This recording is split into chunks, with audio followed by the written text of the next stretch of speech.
let her tell it. People on the streets say Sabrina speaks. Tune into the show, she will let you know. Tell all your friends and family.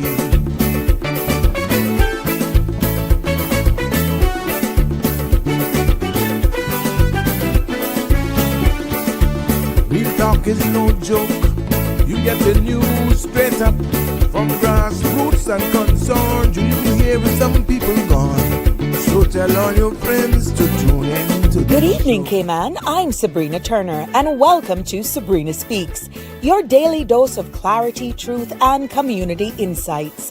Every weekday from 5 to 6:30 p.m., we're tackling the issues that affect you. From national headlines to grassroots concerns.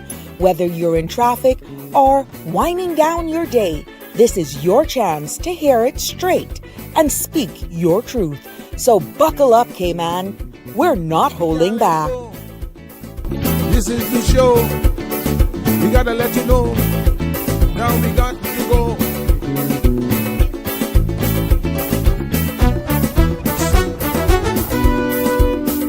And now here's Sabrina.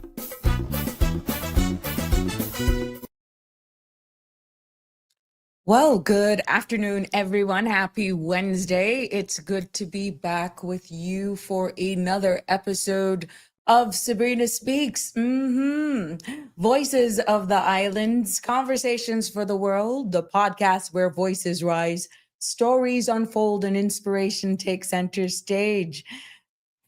Happy Wednesday.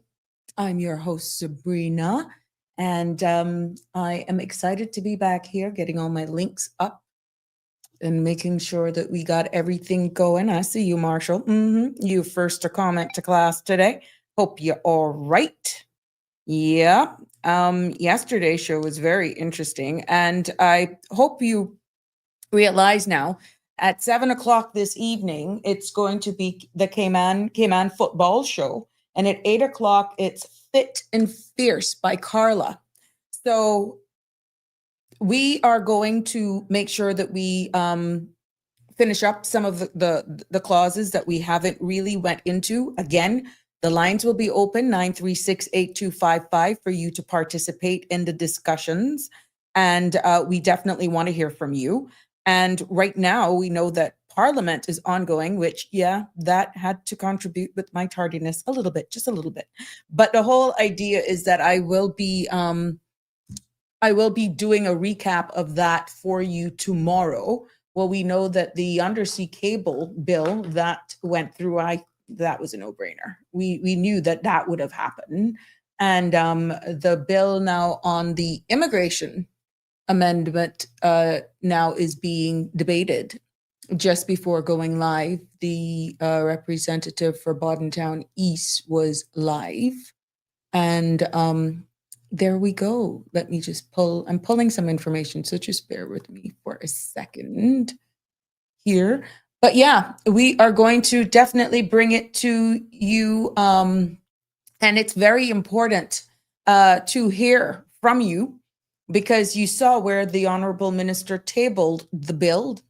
And even though at first we were hearing it was 15 amendments that will be addressed at the committee stage, now I'm hearing there's 17. The leader of the opposition also weighed in on it so far. And he basically says that both sides of the aisle was saying, look, what's the rush? Slow it down. Let's go through all of this. And then some of these committee stage amendments is grave concern as well. Anyhow, you know what? Let's see what's going to happen. But I heard little firing from the government side in regards to being abstaining from the bill. And one needs to understand, and we went through when people abstain from voting, what that means. And it's not what is trying to actually be portrayed. Remember, I'm so happy we took the opportunity to go through some of these clauses, because I'm quite sure for those of you, and I see a lot of you who were actually, I see the numbers basically that was there is pretty good. And I'm very proud of you guys for doing that. But when I heard the clause being presented in its raw form, It shouldn't have been foreign to you all, because a lot of those things we have aired in layman's terms, in real factual discussion here that you were a part of, and that's key. So it was not nothing to you. But if you just had to remove all of the discussions that we had here in this space and only heard what was being said, I bet you would have a different take today. But you know what? Today's episode, we will continue with the discussions, but we will take the conversations from Cayman streets. And we get end right back up to Parliament floor. Because we're going to continue with that. Because at the first part of this episode, we will put a spotlight for a few minutes on the National Roads Safety Campaign Docuseries. We'll be exploring how awareness, accountability, and community action can save lives. And I'll be joined by Mr. Milo Dack, PR specialist, and also by Mr. Mikhail Campbell, also PR specialist there at Royal Cayman Islands Police Service. And they will be speaking to us about this whole campaign. And we're looking at it from the educational standpoint for the first portion of today's episode of Sabrina Speaks. Then we're going to shift the gears to the ongoing talks that we've been having here on the Immigration Transition Amendment and Validation Bill of 2025. And we will just break it down, because pretty much what was read is what is in the white paper, what we call clause. Context now, you're not going to necessarily get that, because it's leaving room for the opposition to speak. And you heard they've actually aired their concerns as well. We are still going to hear from other members of the opposition, which is why I ended my viewing and listening to go live. And what I will do then after this show, I will definitely do a recap of what was being said and all that sort of stuff, so that I can then give a better synopsis of my takeaway from what's being said right this second. But the content you're about to hear, including any discussions or opinions from myself, guests, and our participants, is intended solely for general, informational, and entertainment purposes. It's not a substitute for professional, legal, medical, or financial advice. And I encourage you to consult with a qualified professional for your specific concerns. Bridge Media Limited and all its affiliates disclaims all liability for any decisions or actions taken in reliance on the information presented. And again, 345-936-8255 is the number to call to be a part of the discussion. And don't forget to follow, like, share, and subscribe so that you don't miss an episode. And I'm quite sure, I'm going to tell you now, at 7:00, there's additional entertainment coming on the cmrtv.com platform. However, where I allow it, which I will, if the conversation goes on, but we're not going to go on long beyond, it's about discipline. I will then end the stream on the CMR TV channels, and then I will only be able to stream on my channels. So on Facebook, you can find me and you look for Sabrina Turner, community activist, and that's where I will continue to stream from. There's also a YouTube for me as well, and that's Sabrina Speaks, the number 12. You can find me there on YouTube as well to continue. So go ahead and lock those in now so that the conversation continues. If I have to drop from all of the CMR TV social media channels in order to just make way for other content creators who are actually scheduled to come on at 7, I will be flexible with the continuation of conversations, but I don't want you to say, oh my God, we lost you. Where are you? You have to look for me for Sabrina Turner, community activist on Facebook, and Sabrina Speaks, the number 12 on YouTube. And you go ahead and like, follow, share, subscribe, whatever you do. So if it continues after 7, you're not scrambling.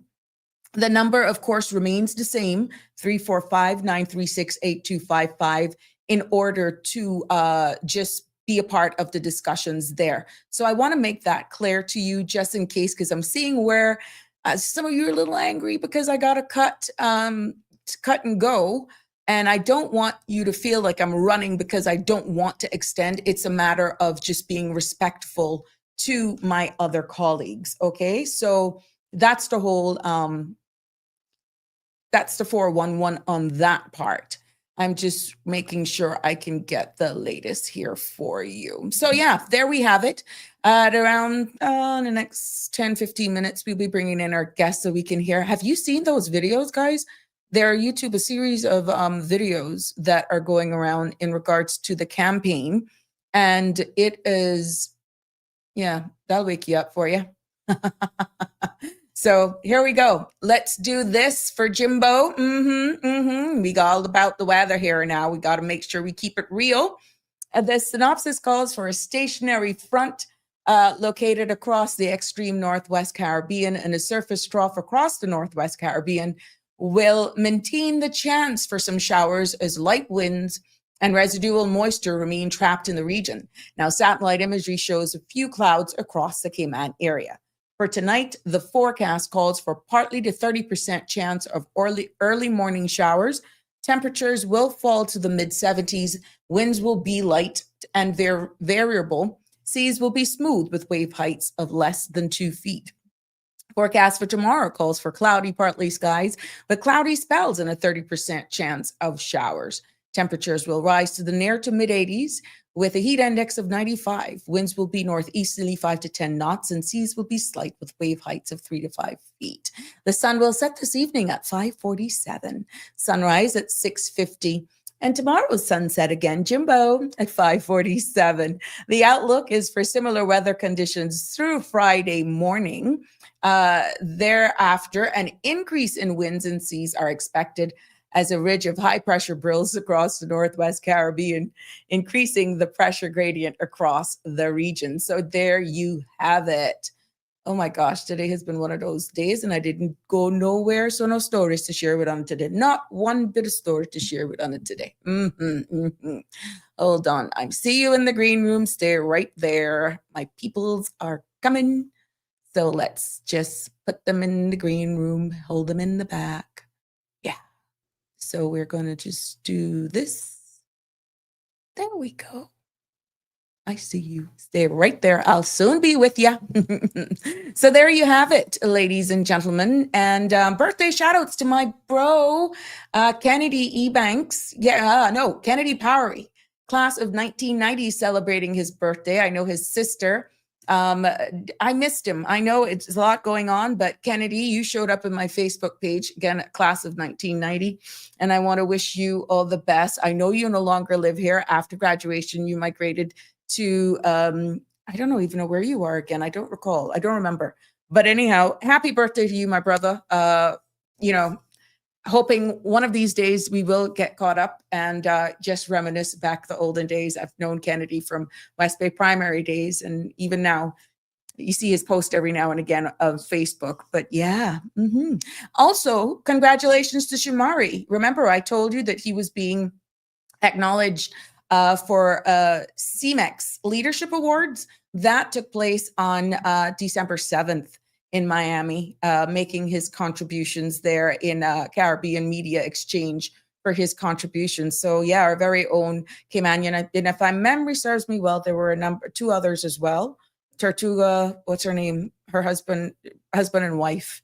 They got recognized as well. Please, but I am taking the information as I have it. I will give a proper congratulatory tomorrow, but I was just trying to finish up the content for today.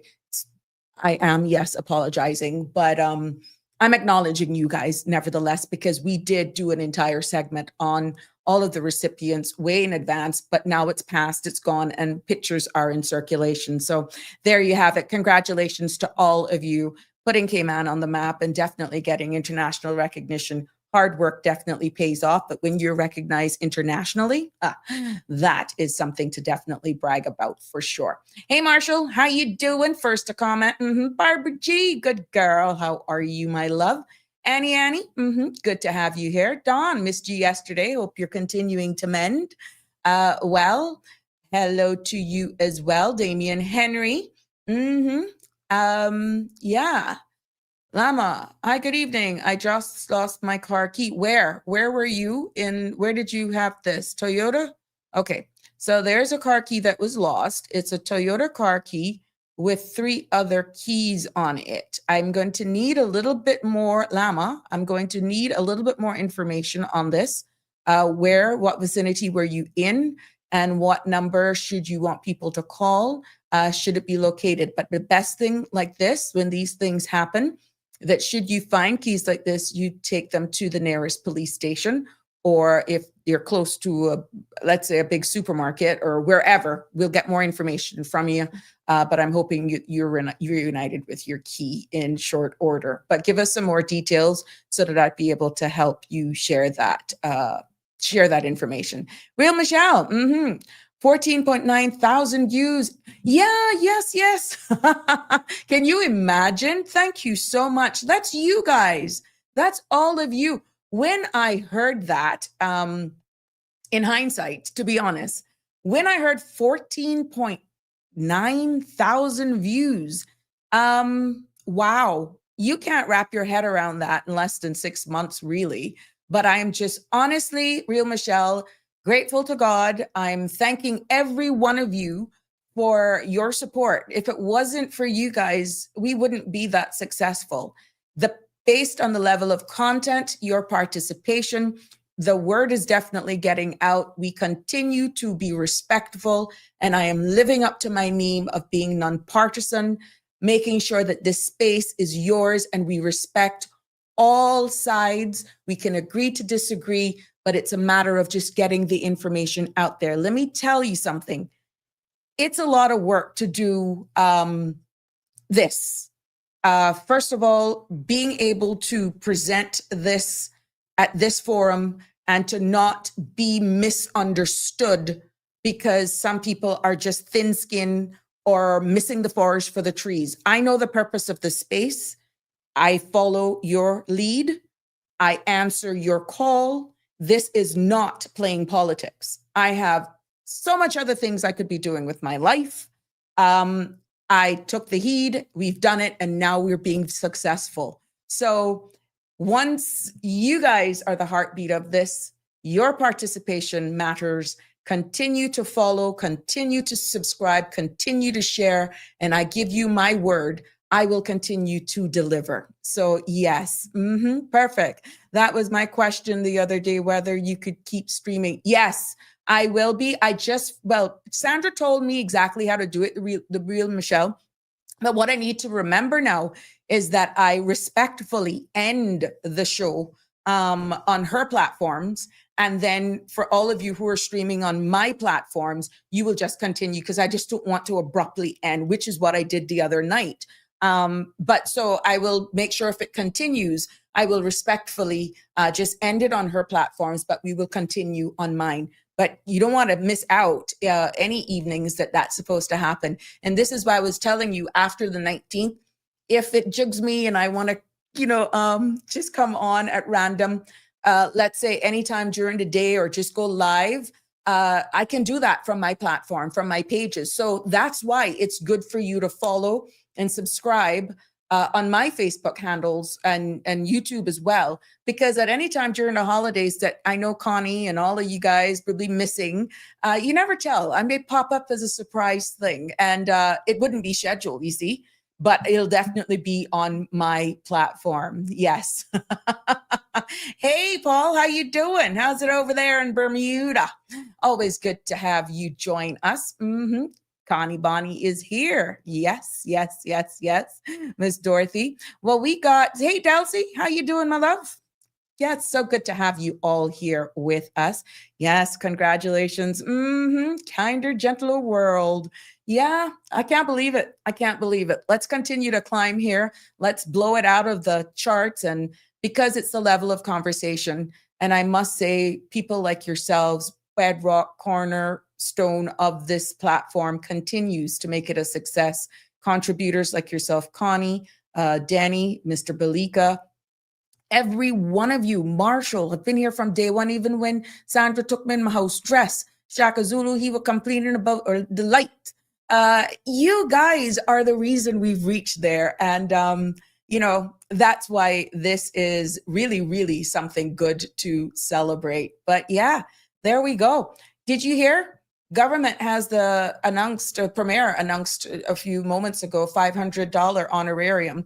This is a one-time announcement that will be paid to civil servants, also seafarers, and pensioners and long-term financial assistance recipients. Now, you know, he did explain on the floor of Parliament, I'm quite sure an official media PR will go out on this, that timing and details of the distribution will be made known later this week. So yes, some of you may say, well, what happens to the statutory authorities? When you say civil servants, does that include the authorities like Port Authority, HSA, all of those Tourism Attraction Board, yeah? And Cineco and Cayman Airways? Those are statutory authorities. So they would have to deal with whether or not they're going to extend the same for their staff. So this, from what I understood, is for core government. And so for all of you guys in the statutory authorities like HSA, like Port Authority, anything that has authority, Water Authority, Cineco, they are statutory authorities. Your board of directors more than likely will have to tell you, and that's probably internal, whether or not you all will be getting anything of this nature. And earlier on today, my guests are there, so I won't keep you waiting much long, but I got to say this. Earlier today, if you're following it, for all of us who has mortgages and loans and all that sort of stuff, the Federal Reserve cut interest rates for the third meeting in a row, lowering its benchmark rate to range 3.5 to lowering the range of 3.5% to 3.75%. Now, this is saying that policymakers say the move is meant to support the slowing labor market, even as inflation remains above target. Now, how this may actually impact us here in the Cayman Islands, our dollar is pegged to the US dollar. Yeah. Our dollar is pegged to the US dollar, and the Cayman financial system moves to, whenever this happens, whether it go up or come down, we are actually benefiting. So for all of those, borrowing costs here can ease, mortgages, car loans, that sort of stuff, savings, returns may dip, banks adjust cautiously. So yeah, this does impact us as well. So there we have it. So we're going to take and put our focus right now. Yes. Okay, good. We're going to talk about the aftermath impact. Yeah. And I'm going to bring my guests in studio. So thank you all for being with us this evening. And we will continue with our immigration discussion after this section. But stay with us because, yeah, I'm quite sure you want to hear more from my guests. So let's go. Let's bring them in. Good evening.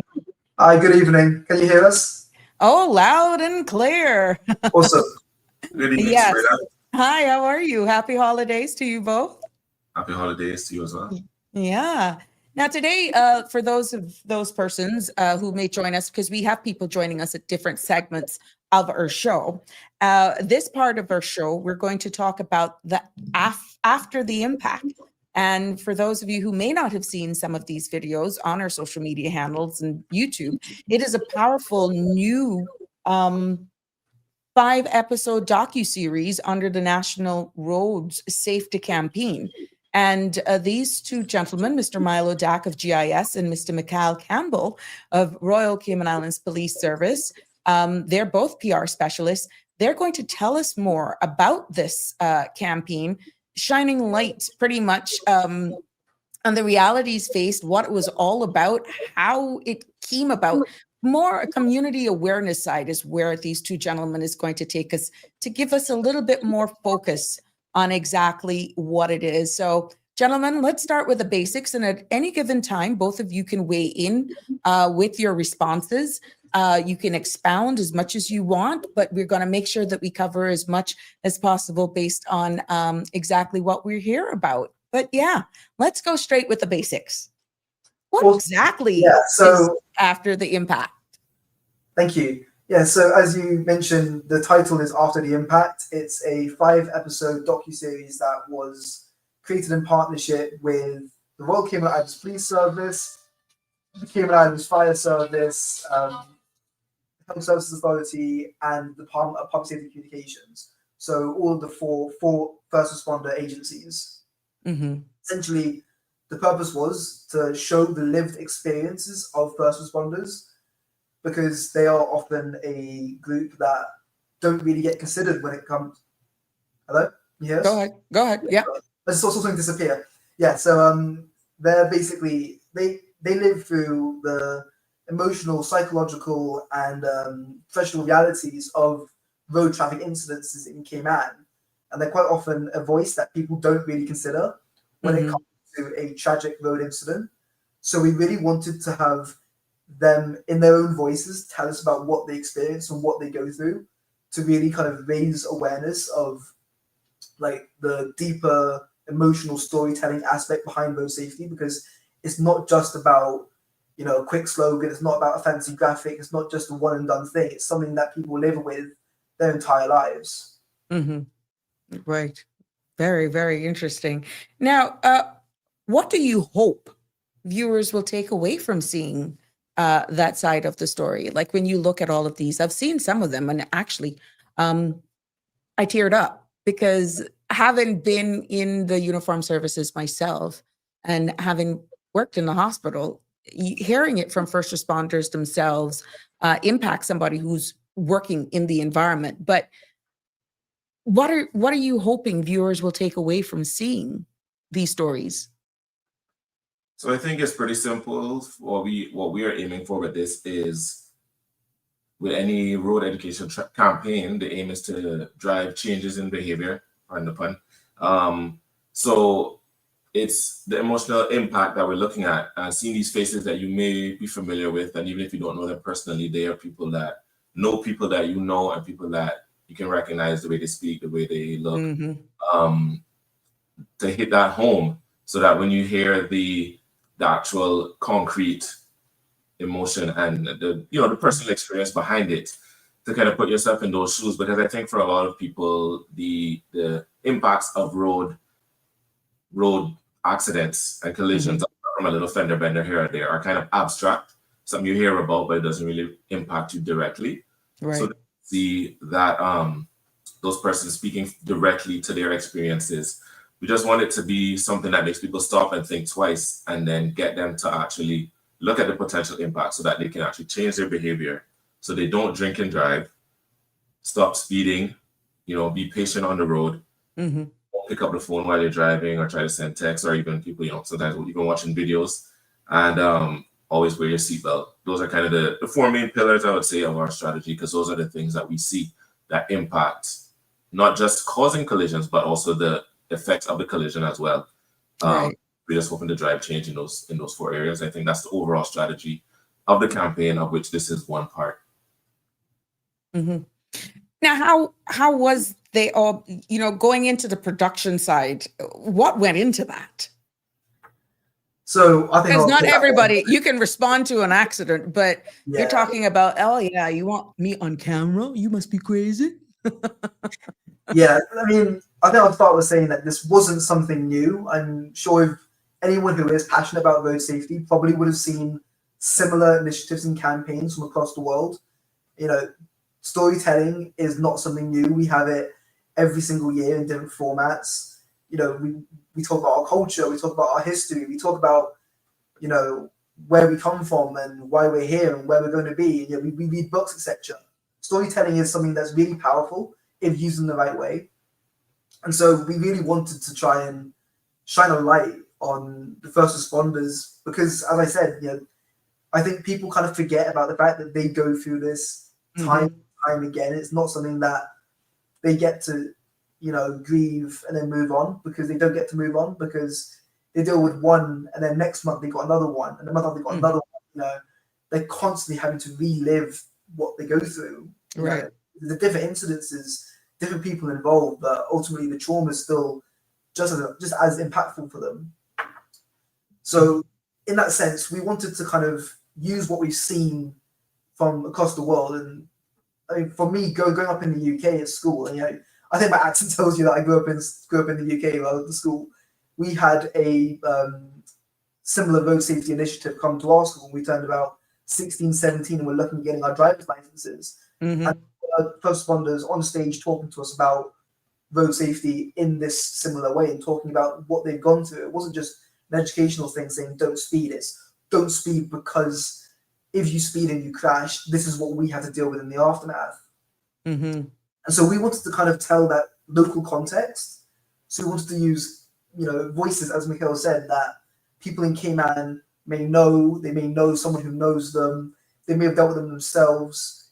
And I think that's kind of the idea. We wanted to really bring it local to show that actually it's not something that happens thousands of miles away. This is something that happens in Cayman all the time. So, and of course, it was very intentional, kind of thoughtful product when we wanted to do this. We weren't just going to kind of go, as you say, boom, here's a camera, talk about your feelings and move on again.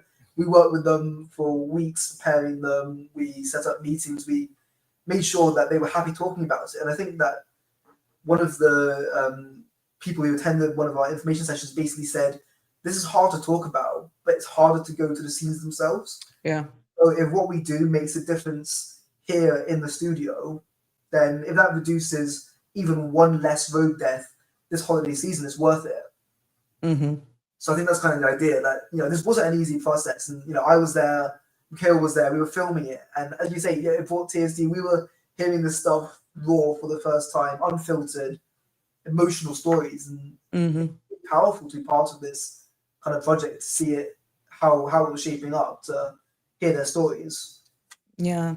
It's a silver lining in everything, because there's one thing of calling 911 in an emergency, and realizing, okay, that someone taking that call is actually living that with you until the first responders actually get on scene. So it was good that you all actually did the video that didn't have no reenactment. The background was very simple. It focused pretty much on the subject, and you could put those faces with a first responder in an ambulance. You could put the faces with the 911 operator. You even have the commissioner of police. You've given an entire picture of real persons that is your lifeline pretty much in various situations.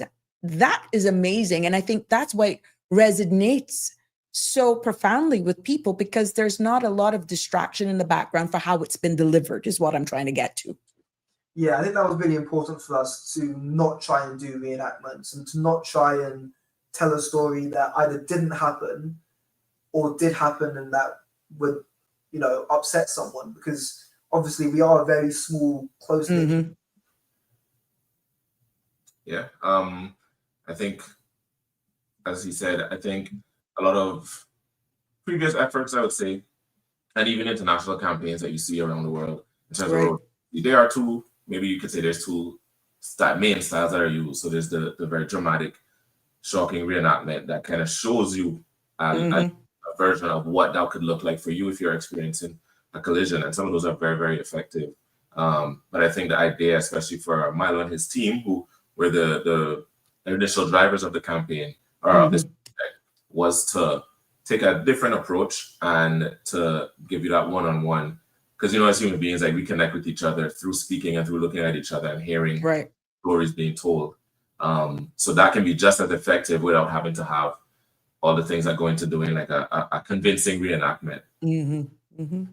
How has the docuseries been received so far? Have you gotten any feedback from the public? What has it been like? Yeah, so from all the comments that we've seen on social media, people seem to have really resonated with the messaging. I can't really say that it's enjoyed. I think enjoyed is the wrong term, because it isn't really enjoyable content, but I think it's really impactful content, very emotional content. So for those who we've done kind of internal screenings for, various civil servants and departments who have seen it, they've all been very appreciative of the work that's been put into it. Obviously, they've kind of seen the behind the scenes. They've seen the hours that have been poured in, the editing, the work, all the process to making this happen, there's the submissions, etc. So I think for them to actually see the final product of something that we've been talking about, that have been able to show them, was really powerful. I think as well that, I mean, yeah, I think on the whole, feedback has been very positive. We've had more than 3,000 views across all 5 videos, so total. I think the highest performing video is the one that we released first, featuring Jeremy Josephs and Shante Martinez from the Department of Public Safety Communications, also known as 911. So as you say, the people you pick up the phone to call 911, those people on the other end are the telecommunicators. That's been the highest performing video so far. Yeah. Yeah. Because it's almost like that, calling that, I may be wrong, that Delilah show where you call, but you call in an emergency. It's so emotive. You're just talking. Why are they taking so long? And every second feels like it's an hour or forever. And to really be able to put a face to one of the many 911 callers and operators there, that alone is profound. It has made a big statement. But you guys will be doing more public awareness. Will you be going into the schools and that sort of stuff as well? Yeah, so the intention is for us to go into schools, particularly the senior schools, and not only show this documentary as one piece, but also to do educational drivers about young drivers, new drivers, what they need to be aware of, and things that they might not get told, they might not think about, because obviously, you know, we've all been young at one point. We all think that, you know, we're bold, we're invincible, and that nothing can touch us. But actually, all it takes is one wrong decision, one wrong. Yeah. It may not even be your fault, and something can go terribly wrong. So I think that's one of the big drivers that our SIPs, the police, are working on as well. Yeah, so we're working together with the Department of Comms to get some of our officers into the schools and as you said, to provide some of these screening some of the docuseries, especially for the kids who are a little bit older, so you know, they're like 13 now. So kind of to combine the message, so give them the message and see, you know, kind of show what can go wrong, but then give them the tools to help them avoid that and kind of get them started off on the right foot before they get in behind the wheel of a vehicle. I see a comment up there as well. Yes. That's right, is because also that I think children are really good at holding adults accountable. So it's things like if we're in schools, particularly the younger schools, and this kind of goes again to those who are under 13, between, I guess, like 5 and 13, and we're telling them seatbelts are the most important thing. When they get in their car, they're going, hey, mom and dad, don't forget my seatbelt. We had a really important talk today from school. And hey, you know, like, that's a red light. That means you have to come to a stop. And all these kind of small comments that kids make. I mean, of course, we're all hoping that everyone is responsible, isn't running a red light, isn't speeding, is putting seatbelts on, etc. But I think it's just that small reminder of having a kid tell you that is just something that kind of really reinforces the message. So yeah, children are really important parts of the road safety campaign. They're not drivers, but they are people in the vehicles. They are road users, as we would call them. Yeah. Right. And also, you know, this is about changing culture as a whole, which I think that's probably the biggest motivator, apart even beyond enforcement, education, and everything. It's just the culture of the society that you're in. So as those children get older, if they take these things to heart, then that is how you change the culture as those people come up. Now we know the Arrive Alive campaign is going on. Mikhail, is RSIPs doing any more PR on just overall road safety? For understanding it is the Christmas holidays, the festive season. Will you guys be rolling out anything extra? Oh yeah, we are gearing up our Operation Winter Guardian campaign, which we do in conjunction with Arrive Alive 345 with the NDC. With the central government as well as the Department of Comms with the National Road Safety Campaign. We've been doing various media appearances on various platforms. I think we can count this as one of them as well. We have a couple more this week. Along with that, we have we're doing a lot of social media content. So we've had one video up so far, just to advise people. You know, we talk about road safety, but we're trying to talk about alternatives to make sure that people hosting events, whether they're private or corporations or businesses, think ahead in terms of making sure that their guests and their patrons have resources and opportunities to not have to drive home after they've been partaking in these events. Right. And of course, general tips about and reminders about road safety, safe driving behaviors. And then we're covering everything else because road safety is a large part of it, but we're focused on community safety as a whole and crime prevention. So all of those topics are covered, along with, of course, the enforcement aspect. So we'll have, enhanced patrols, vehicle checkpoints, targeted patrols in certain areas, the hotspots that we see throughout the year, especially at this time of the year. And particularly going forward from this weekend onward and New Year's Day and Eve as well. Yeah, it doesn't stop. Definitely when it's not the road safety, it's now the holidays, the festive season. You have commerce that are also needing more protection as well. And like you rightfully say, there are a lot of parties going on. So it's just, you guys, RSIPs is going to be very busy. And I'm quite sure on your social media pages, you will be sending out more blitz and that sort of stuff. But some of the persons who actually are causing a lot of this erratic and reckless behavior, I know it's all about public campaigning and that sort of stuff. How do you reach? Is one thing of going to the colleges and the older students to schools because they will speak to their parents. But how do you actually get to those adults outside of just going on YouTube?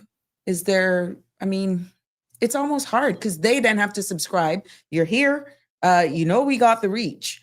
But it's not these kids, not all the time, that is really behaving bad on the road from what I'm seeing. Yeah, I think not to get into too much of data and stuff, but a lot of the incidents in terms of traffic, especially serious ones, are kind of late 20s, going up to like 30s and stuff. So that kind of mid, young adult age. And so, we do take active efforts to target them. So it's not just our outreach in terms of social media stuff is also promoted. So we do put money behind it. So it's not just those that follow us that will see it, but we try to get as much of an audience as possible. And again, with the different platforms such as yours and the various others, I think we have a pretty broad range of the basis coverage and the demographic that listen to the different stations, whether it's from the younger people that listen to the more urban music to the people that listen to the oldies and of course you have your traditional Cayman stuff. Correct. So that we think will help us to cover a broad spectrum. But of course we have our in-person the one-on-one interactions the officers have with the public, because nothing is more effective than, like we talked about with this docuseries, conversation with a person. And so our community officers, we have, as part of the Operation Winter Garden, we do have the community patrols, community reassurance, but they're also spreading these messages. All of them have, even if the community officers during this period, they may get redeployed to the front lines operationally, but they still have their WhatsApp groups. They're still in touch with the members of their community. Correct.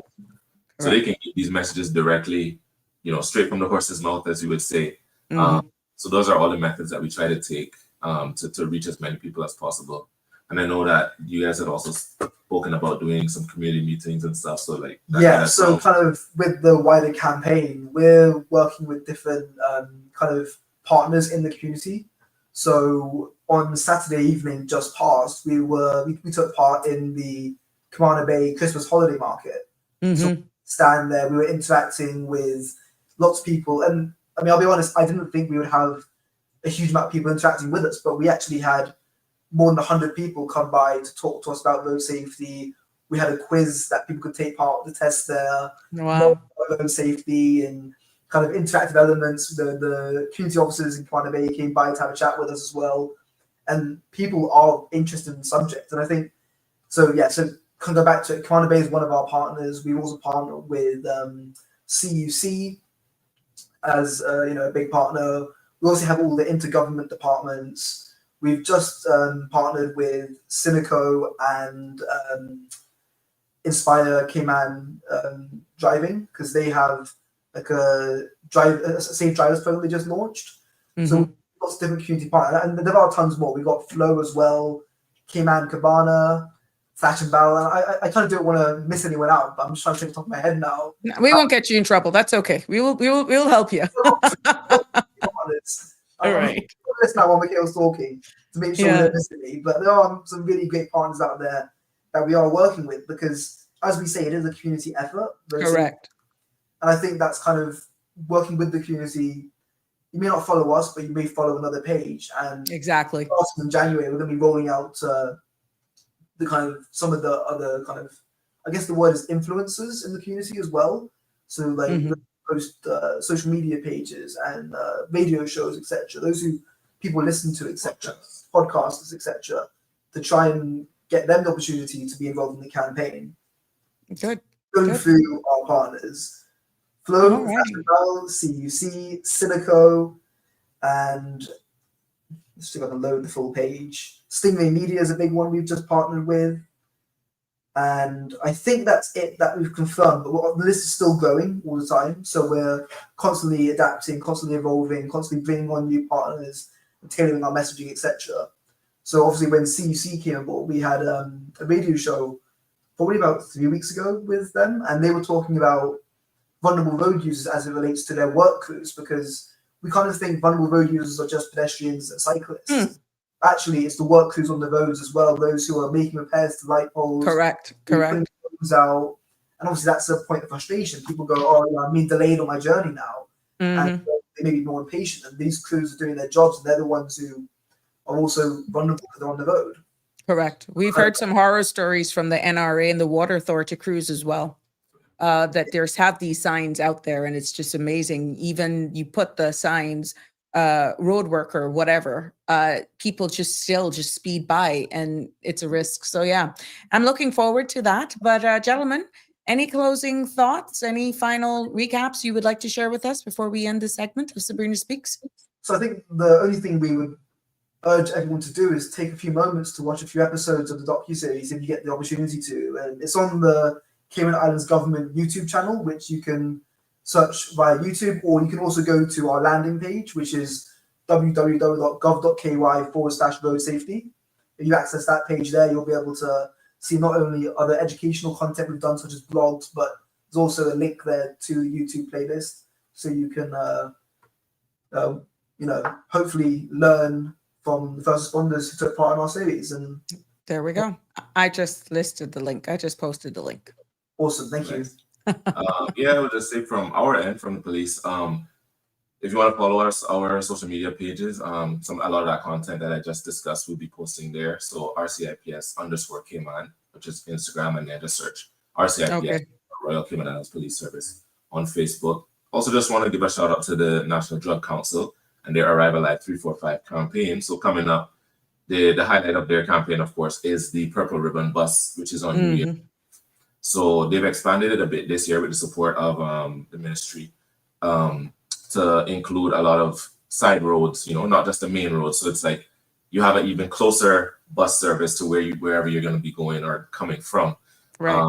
There's really no excuse in that time for you to be drinking and driving, because every aspect of transport is taken care of for you, and it goes from 9 till 5 a.m. So I know most people, even if they party animals, they're gonna be most of them will be heading home by that time. If not, then they might be staying up all night on the beach or something, which maybe they should be all right. But yeah, just to make sure you're making your plans. Don't drink and drive. Make a plan, whether it's a Purple Ribbon Bus, a designated driver, taking one of the driving apps that are now popping up on the island, or a taxi, or even walking. There you go. Milo, anything from you? Thank you. You're more than welcome. Thank you, gentlemen. All the best, and we're here. Don't forget us. Merry Christmas. Merry Christmas. Take care, guys. Bye. Have a great evening. Likewise. Yeah, we want to thank Milo and Mikal for sharing how, let me just let them out. So let me remove them. I don't want to ban them. There we go. There we go. I want to thank those two gentlemen. That was Mr. Milo Dack and Mr. Mikal Campbell from RCIPS, both community specialists over there, for sharing how this educational public awareness and community behavior is definitely hoping it will make an impact, and definitely we can see our numbers this holiday season in road safety. We're taking that very seriously. And amongst all of the other happenings that will be happening in joint partnership with GIS, RCIPS this season, and it should be all the time. So there you have it. I hope that you were enjoying that episode. And now we continue with today's program as we shift gears now from highway to the House. Right now, you know that the House is in Parliament, and we'll be diving in our ongoing pretty much discussions as it pertains to around the Immigration Transition Amendment and Validation Bill of 2025. And we know that this bill right now has been tabled on the floor of Parliament. It is right now being debated, and we're hearing from our leaders, our elected leaders, our elected officials, where right now, for what I caught, the mover of the tabling this, the Honorable Michael Miles, is pretty much appealing for unity, and he's asking for indirectly for it to be a unified approach, and I think he's hoping that no one abstains. At the end of the day, no one can deny that even in this space that we're not saying immigration reform is not valid, is not needed. That by no means has been the talk, that people are saying we don't need it, yada, yada, yada. What is being said, and nobody is saying about doing nothing, which is what one is trying to push. What we're saying is wait, slow it down a little bit, get more public consultation, get some more dialogue, because with now the 17 amendments that we're hearing that even the opposition were just privy to yesterday evening, they're saying no. And I can't speak on the amendments, which would show you that what we deliver here is what's in the public's domain. I don't have any backdoor stuff. No. So when you get it 99.9999% of the time, I get it. So let's see what those amendments are. But what was profound is the fact that right now, both sides are saying, slow this down. It's the holiday season, and there's nothing wrong with bringing this in the new year. And that it was a big takeaway said by the leader of the opposition, that they were asking, and obviously representation has been made with him, to him from even the government side. If you think people are not talking, let me tell you, both sides of Parliament talk. The sides of the Cayman Islands, we cannot have elected officials where they don't talk to the opposition. And sometimes because we are all very familiar with one another, even on a personal side of things, outside of politics, they will be very honest and candid. Boy, I don't know why they won't slow this down just a little bit. We don't need to be dealing with this in the holidays, that sort of stuff. But for whatever reason, it's on the floor. What is sad is when you hear, but the government has the numbers. What is that indirectly saying to you, the people? What does that say? And they can speak in cryptic ways because we brought that up here, but people just want them to debate and debate so that everybody can understand. Call it for what it is. Call it for what it is. Good evening, caller. Welcome to Sabrina Speaks. What's on your mind? Good evening, Sabrina. Good evening, Sabrina, and good evening to your listening public. I've been listening to the debate as you've been. I think I listened to the whole of Michael Miles, the Honorable Michael Miles' speech, and I think it's only now, like Dwayne is speaking now. But he was speaking when I came live. Yeah. So he is still speaking now, and Joe spoke. I mean, I know the honorable, but we refer to is in. Cayman is a good place. You can show love for your leaders. You see, it seems very clear. Well, it's not. It doesn't seem. It is clear that they want to proceed with it, because Michael said, "Well, look, this is not the time to say that let's push it forward, or like push it. They can't do it now." And the opposition say, "Well, your connection, Miss Lika, your connection is weird. Yeah, you're going in and out. I'm going in and out? Yeah, go ahead. Okay, let me try to stand up and see if it's different. Oh, by the way, I must apologize for yesterday. My lights just went out suddenly. Oh, okay. Yeah, and I had no electricity and the internet, everything was out for about 2 hours. Okay. By the time I came back on, you were no longer on the air. So I must apologize to you and to your listeners. Yes. So you see, so they are going to proceed. Mhm. Government says they are going to proceed. The opposition are saying, well, look, we would have preferred that this is pushed to January because right now people are not really paying much attention. It's Christmas, and on top of that, it's just a shortage of time. And I liked some of the things that Joey said. He said, has there been a human rights analysis of the legislation? Mhm. I would love to hear the government respond whether there has been that, because there are a few things they've done which are kind of borderline and could be doubtful, but it would have been nice to have that done. By the way, the human rights assessment is in certain jurisdictions it's standard for just about every legislation. And they actually have a human rights section. Now, where you don't have a human rights section, the human rights review is done really by the drafters, because they are also trained in law and human rights, although they are not specialized in human rights. So that it will be interesting to hear from government whether there has been an analysis of human rights. For those who are listening, in every piece of legislation, you have to say, does this violate the principles of human rights which are contained in the Constitution, Part 2 of the Constitution, or even the European Convention of Human Rights, since that applies to Cayman. So that would be interesting. He also said, Joey, that he would have wanted to see a white paper. And that the white paper should have been the one that they should have taken to public consultation first. Yeah, first, and then come back later with a draft.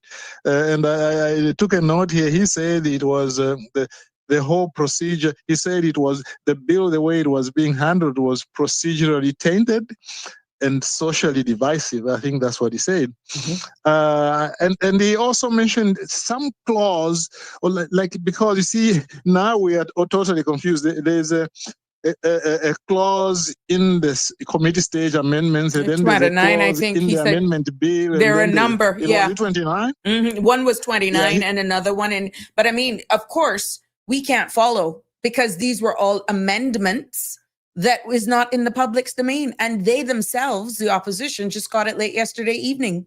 And now it's being tabled before the parliament. That's an injustice to the people. No, it's an injustice to the people. It's unfair to everybody. And, I only became aware of this initially when the Honorable Kenneth Bryan was on OC show.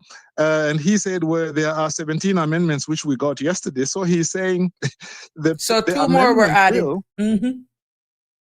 Yeah, 2 more were added. So there were 15 in other words? Yes, there was 15 that was announced by the minister before. And now I was like, now it's 17? Oh boy. That is another bad sign, because it shows that they are just doing it on the run.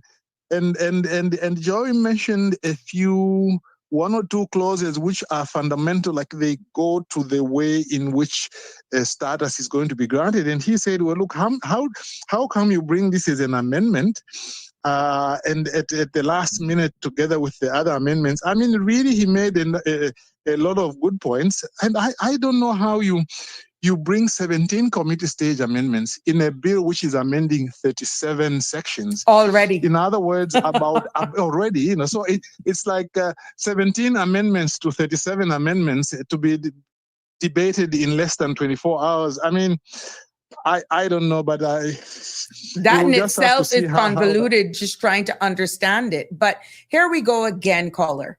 How do you balance maturity, political maturity, democracy, and just something being pranced upon people and people not even understanding what's being thrust on them in the way it's being done? No one is saying that we do not want immigration reform. I don't think, caller, that anyone can publicly say that anybody has says we're totally against it. I mean, when I'm saying we nationally, right? But it's how this is being done. And now you have 17 amendments and you're just getting there, reading the clause, like half of the stuff that we've highlighted here, like it's nothing.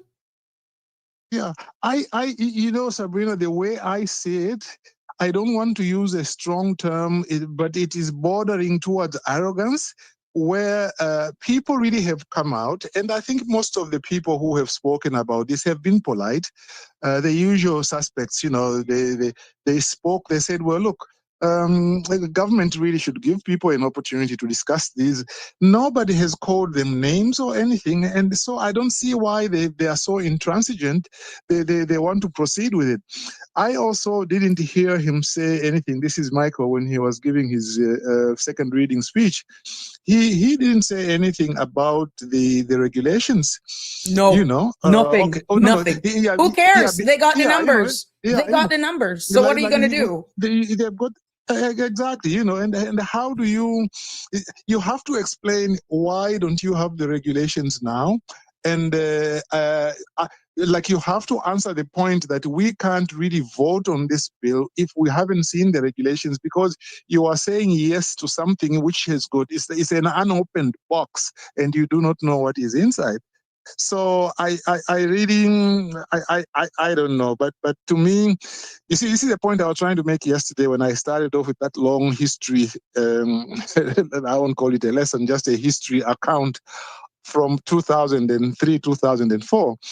To me, what I was trying to say there was that basically there has been a reticence towards meaningful immigration reform.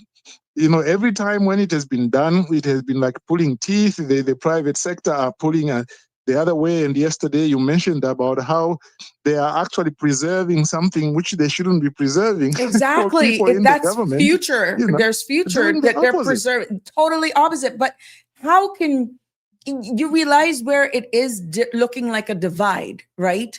Because we've highlighted certain things here. And now you're going to come somewhat composed, reading your script, going through the clause. You could have expounded on the clauses to say, we realize that this may have happened. It's your opportunity. But you're leaving it for the opposition, knowing that the opposition don't have the numbers and the Caymanian people are going to just swallow this. Yeah, and you see, people really should stop saying we trust the government. It's not that they are crooked. We don't say that. It's only that, I mean, they do have certain pressures, and you should realize that sometimes they've got certain people who are, not sometimes, all the time, they've got people who are pushing them in a certain direction. They should insist on accountability. Now, yesterday, one of your callers said something about should we do a petition, and I think your response was, well, maybe whether you do it or not, you probably don't have time. But to me, that's where I think the government is pushing the people to say, what do you want us to do for you to listen to us? Correct. That's Because where it's going to go. That's where it's getting. Yeah. You know, people are frustrated. Look, I mean, today, Dwayne spoke also about how it's a point I tried to make, one of the calls I made to you, which was that, you see, you can make the laws, even if the law were to be very good, there are certain attitudes on the ground that haven't changed. Because he mentioned about, he said there were some 72-year-old non-Caymanians still in government, and that they even draft their own terms of reference. Now, I don't know how he knew that, but I have to imagine somebody told him that. So you see, these are the sorts of things which I don't think this legislation is dealing with. And the number of Caymanians, people known to me who I know have been really persecuted in government, I don't see that this law is going to assist them, because there's certain factual things, dynamics that have to change, certain attitudes. There has to be a willingness, for example, for a chief officer to call a head of department and say, Mr. Head of Department, one of your people approached me saying that you are not training them, and so on and so forth. As you understand, our policy in the government is to train Caymanians. Can you explain it to me? I find that in Cayman, there is hardly anything like that which ever happens.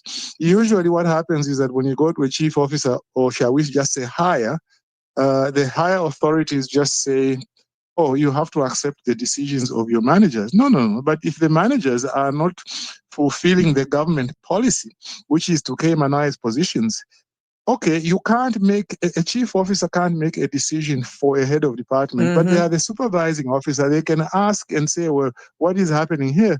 And I just find that in Cayman, the chief officers are afraid to do that. Now, I don't blame them so much, because for me, it should come from the political leadership. The political leadership should have a clear policy set out there, probably in some, like it can be, for example, just a policy on advancement of Caymanians, something like that. They would have to give guidance as to what policy officers should do and how they should meet targets and so on. Because once you have a document like that approved by cabinet, then you see chief officers can feel now they've got that backing from cabinet, and then they can do those things. Because if they just wind up doing it on their own, they can become targeted, you see, and they don't want to do that. And to me, that is really required. Cabinet needs to, in addition to the legislation, they need to set out a policy document regarding the advancement of Caymanians in the civil service, so that can become cover for the deputy governor, it can become cover for the chief officers, it can become cover also even for the heads of department, who have to also enforce it to people who are in the lower ranks. Right. And unless they really do that, the legislation as well as the policy side of it, I think it will be very difficult for these things to be done. I mean, I don't see, for example, I won't mention a name this time, the lady who I one time mentioned to you was in the judiciary for a long time, ended up leaving. She was never appointed a judge. 2 positions of judge opened up when she was there. I imagine she would have been interested, but she wasn't appointed. This new legislation would not help somebody like her. Right. Okay, it wouldn't. But if they had it in the Judicature Act, for example, if it said, well, whenever judges are being appointed, if there is a Caymanian who qualifies, then they shall be appointed. Okay, then that's easier, because then I imagine that person will be a judge today. But because they have refused to amend the law, both the public service management law, refused to amend the judicature law, and all the other relevant laws to make that clear, these people are being left by the wayside. I know somebody else in the portfolio of legal affairs who's been there for 17 years. They haven't got $100 increment. So look. Let's see where it ends up. I would like to listen to the debate, but up to this point, I'm disappointed. I think they are ignoring the people, and I think the people are hurting. I thought that I was actually the only one feeling that way. And remember, now I don't give a personal opinion in this space because of just allowing this space to be exactly what it is. And I'm so happy I've taken that stance. But at the end of the day, I have the right to listen. I have to listen in order to be able to come and deliver. But that was those were the first of the feelings that evoked. I said, oh my God, I now understand why people are saying to those who've taken the time to read it, to dissect this bill, to have contributed, to have given their opinions or made their suggestions, and saying, others saying, you got time? They ain't gonna pay you no mind. Oh my God. You know, what happens if this becomes the norm? And the dictatorship, I see where Denny is saying, and he, that he called me Sandy Hill. The Cayman Islands government is acting like a dictatorship. Shame on you, Andre Ebanks, MP for West Bay South, Gary Peanut Ruddy for Georgetown South, Michael Miles for Prospect, #immigration. But I can understand why now people are feeling deflated. It would be obvious if this continues and, let's say, pass just because the government has the numbers. Your only defense right now is the very same opposition that stands up and scream bloody murder, slow this down. Guess what? Because even those, which has been declared by the leader of the opposition, that there are even some in the government side is saying slow it down, but they cannot really do that in the public's domain, because remember, they all work together.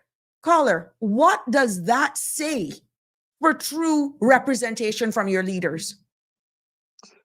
Precisely, and you see, I was just reading what, as we were talking, what Danny sent in the message there, and so you can see a very decent frustration he expresses, and I think that is the frustration that, generally speaking, is being felt in the Cayman Islands by the majority of people. But they're not But speaking, Sabrina, caller. All they're hearing is from Mr. Balika. All they're hearing is from Danny. I'm giving the outlet. All they're hearing is from Siobhan. All they're hearing is from Carrie. Sometimes Lisa. It's just the same bunch of people. Yes, we get them commenting, and I know a number of the persons are probably working in civil service, or many of them will have their businesses that they're fearful that unfortunately, the environment that is being created, I was moved by the touching stories that were shared about persons, our very own Caymanians that are looking for jobs. But there is political orchestration of blocking their very own too. Yeah, you see, what the politicians should do is they should understand that there are a lot of people, probably people who even participate in the writing of this legislation and making proposals for it, who probably don't agree with what the ministers are doing. They should make allowance of the fact that, well, yes, maybe we are only hearing from the usual suspects, but there are a lot of people in government who probably don't agree with us. I mean, they should take that into account, and therefore, if they hear like a cross section of 5, 6, 10 people, usual callers, they should understand that that is likely to be reflective of the way people feel, and they should try to respond to that. Because to me, this is the problem, the broader problem I think you mentioned a little earlier, which is like, what does it say for democracy and accountability? You see, this is a question I've also been asking, because if I look from 2003 up to now, immigration, job preferences, really, has there been any change? Have elections been changing anything? When the people push a little hard, then they move a little bit, and then after they move a little bit, then they on the other side they undo what they are trying to do, and people are frustrated. To me, the government really must say. Danny Warren has made this proposal public about the net birth rate of the and population. the birth rate. Exactly, and today Michael gave figures. Because he said last year there were like 1,518 grants, and in the last 10 years, I don't know, it was 7,000 or 9,000. A big number. I'm very happy and now that he's using data, though. I'm very happy that he's actually going public. Why wasn't those stats shared during the whole town hall thing? The town hall stuff. Yeah, this is not jabbing at anyone. The role that they hold right now warrants critique. It's constructive criticism, okay? And what is shared right there today, after you table it, you don't think if those stats were given, you got to control the narrative. Right now, it is empty what is being done. And the semblance and the feeling of what people are getting is that, so what? Whoa, so what? Take it. We got the numbers. And you know what? It would be nice of you to play along with us so that we can show that this parliament is all unified, and don't abstain. How dare you tell them how to do it? They're the voice, because obviously y'all are not listening. So you don't tell them, you don't preempt them how they're going to vote on the bill at the end of the day. That's what the opposition do. Yeah, what a good point you've made, because it also registered with me that you are giving a second reading speech. A second reading speech is to try and say what the bill says, to try and persuade the other side, to try to bring them together with Not you. dictating to them how to vote. You're telling them how you want them to vote. Yeah, that you don't want them to abstain and this and that. That's crazy. That's not consensus building. No, I agree. It is crazy. That is not consensus building, because at the end of the day, these are the things, I'm sorry to say, which will affect the next election and how they are going to be viewed. But again, we don't want to wait until the next election. This thing has to be fixed now. Next election is Well, I can tell you this, not to cut you off, sir. If this type of behavior continues to display and the Caymanians remain quiet with this type of dictatorship style of governance, and you're doing this and the people feel like they're less. And look, missing the forest for the trees, because at the end of the day, You got let's say Danny is a troublemaker, Sabrina's an antagonist who lost an election, who has nothing else to do, just trying to create content. I'm just saying, how people are. We're putting, some people, but hold on. We all live in here. Yeah. And I need them to see how this is being rolled out. It has been declared that even persons on the government side is saying slowing this down. But of course, they can't, because they all sign an MOU that we're all in this marriage together. We're still on honeymoon. Hello, Cayman, wake up. No, going back to the issue of statistics, right? It is very good that those statistics are there and he has gone out there. But what he needs to do is now go further, okay? Because the suggestions that have been made is, or rather, put it this way. He needs now to say, okay, this is too much. We have given too many. Yes, they are now part of the community, we will be part of them. But in future, we want to bring the numbers to such an amount. Rishi Sunak, when he was Prime Minister in the UK, he did say, he says, well, our numbers for immigration are so many, I forget, 100,000 or something like that. And he said, we want to bring them down to under 100,000. He said something like that, okay? And this is what he needs to do now in government, Michael, that is, he gives those statistics and now he says, okay, these are our projections regarding population growth, and these are our projections regarding what these measures are going to do, and our targets are such and such. You can't just say, well, look, we have given too many and now this is what we are doing. But how can you be sure that that is going to change?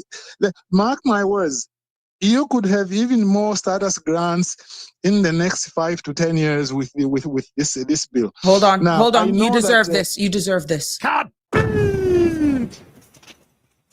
Well, thanks very much, Sabrina. I hope I'm wrong, but that is quite possible, because this is not taking effect until 9 years anyway.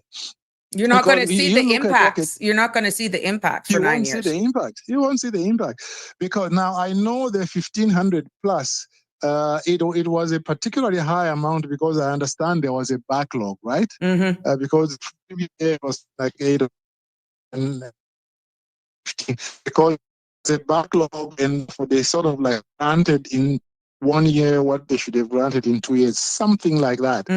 But you see, at the end of the day, even if you are granting 800 per year, it's too many when your birth rate among Caymanians is less than 800. Okay, it's you need to. That's where the problem is, if you consider it to be a problem. But do you understand? You can't just. One of the amendments, one of the 17 amendments as well, that the leader of the opposition pointed out, which I'm only going based off of memory, and I stand to be corrected, is that now one of the amendments is that it will allow permanent residents of independent means to be able to get naturalized after X amount of time. And they will also be able to convert that independent means to a regular work permit. Again, I'm paraphrasing. It was just... I haven't been privy to this, but what I got from him is that the fees in which they're actually, it's a quid pro quo. He got it right. We give you some, but we just elevate the fees for the rich or for those who have a higher net worth. But at the end of the day, you're still not closing the door that you're saying this reform is going to be doing to protect your Caymanians. You're inviting a certain level network of people in order to balance the budget, but telling your people that we are doing this to protect you, bearing in mind that particular clause in the law that is going to probably unleash over 2,000 persons into the work market to be able to hold second jobs that are all civil servants. Yeah, and Joey covered a little bit of that, because he mentioned this example of a kid who came when they were a baby, and then he said something about how, I think it's the father or the child going to court in the next few weeks or months for overstaying. And then he said, well, maybe the problem, they didn't have $2 million, because that's what you are going to require from people who get this PR by independent means. I mean, I think that Joey, had off to him. He gave a very good debate, measured, not emotional, structured, with a lot of the things that people are concerned with. And he was not screaming at the top of his voice. He just said, look, these are the concerns. And he made it clear, we want to support you on this immigration reform. In fact, we support a lot of the stuff that is in there. But you are just rushing it because there's a few things that we have to do, like ironing out a few creases, But caller, the whole problem thing. But is being delivered by the leader of the opposition. Some people will miss the message because he's still PPM. They're so anti-party that they miss the message. Yeah. Remove the party, exactly. remove the color, remove that, and listen to what was being said. Listen to the fact that there are 17 amendments that is even bigger concern that was not in the public's demean, that were never presented to John public. Yeah. Hello. Don't kill the messenger. Don't kill the messenger in this case. Yeah, because I mean, I know that some of my social groups, the Cayman social groups, they keep saying that PPM, you are part of this problem, you're part of this problem. Okay, that may be correct, may or may not be correct, and people might agree or disagree, but let's look at what they're saying now and say, yes. Yeah. Look at what they are saying, because they want to support the government desperately, but they are just saying, hey, look, let's. If we just push it to January, maybe we can have a little bit more time to be able to deal with. But the other thing that was interesting, if I can end on this one, was Michael said something that was good, because he said that they will be consulting with the opposition about the next phase of what they are going to do, and so now reform. Now that is good, but I really would have loved them to hold it now, so that it is done all in one set, rather than we'll do the bill now and then we'll do the regulations later on. I don't think that is the right way to do. Well, let's see what else they say. I'm waiting for Kenneth to speak, because Kenneth is always exhilarating. So, well, you see, that's the problem. His style is his style. Boddentown, East, John Seymour is his style. Then you have the leader of the opposition, cool, calm, and collective. But if you are really paying attention and remove politics, which is the same thing the government side is asking for, saying, please remove politics from this, and let's just do this in the best interest of immigration reform. But people fail. Civil society is now failing to remove politics and listening to what the leader of the opposition, Mr. Hugh, is saying. And they will probably critique whenever Kenneth gets up to speak and he becomes passionate about it and that sort of stuff. Let me tell you something. You can't tell somebody how they're going to pretty much speak or how emotive it's going to be when you see blatantly what's happening, that this is being forced down the people's throats, and it's as though you're telling people there's a flood coming, get into this ark, and you're not seeing it. Now, maybe a wrong analogy, but you get what I'm trying to say. You're being taken advantage of. Kenneth was quite measured today when he was talking to OC on his show. You're just saying, look, we want to support this. Pretty much what Joey was saying. We want to support this. In fact, we support a lot of the stuff that's in there. We just want a greater consultation, so that we can carry our people with us. But the government is starting to look really like they might be acting in bad faith. It is as if they want to please some third party, as if some third party other than the voters is telling them, look, don't take it back to public consultation. What we have agreed with you now, we want it to be enacted. It's like, I think it was Danny who was saying that yesterday. He said, well, look, if you one common trick that politicians use is to say, well, let's do a little bit now and then we shall do it later. Okay, that's a common trick, and in Cayman they've used it many times. We talked the other day about the mortgage issue, which is now into its 7th year, because at that time they said, well, it's good, we want to do it. but let's take it to the commission. Let's do this. Let's do that, and so on. How many people have lost their homes since then? And some of those cases, which we mentioned a few days ago, a house was sold, and then in 6 months, they sold it for about 3 times the price. What does that tell you? It tells you that it's a scam. So I really feel that people have lost their way. This, like, they don't know how to fight because we're so small. We're outnumbered in our own country, that they would prefer to speak in the shadows or say nothing at all and hope it'll just fix itself. And victimization, that must stop. I mean, and the way they victimize sometimes is terrible, because they look at you, they say, you're a Caymanian, okay, fine, like me. How did I get victimized? It was because I was trying to be fair. I stayed out of the local politics in my first few years in Cayman, but after a while, I started getting passionate about certain things. I would see my friends, Caymanian friends, really under my nose being mistreated, and then because I say, can you please treat this person fairly? Then now they turn on me, oh, you are trying to help Caymanians. You are now also a problem. Do you see? So all of us are suffering, whether you are Caymanian or not. So long as you are pro-Caymanian and you say, I'm part of this community, I want it to be fairly treated, they victimize you.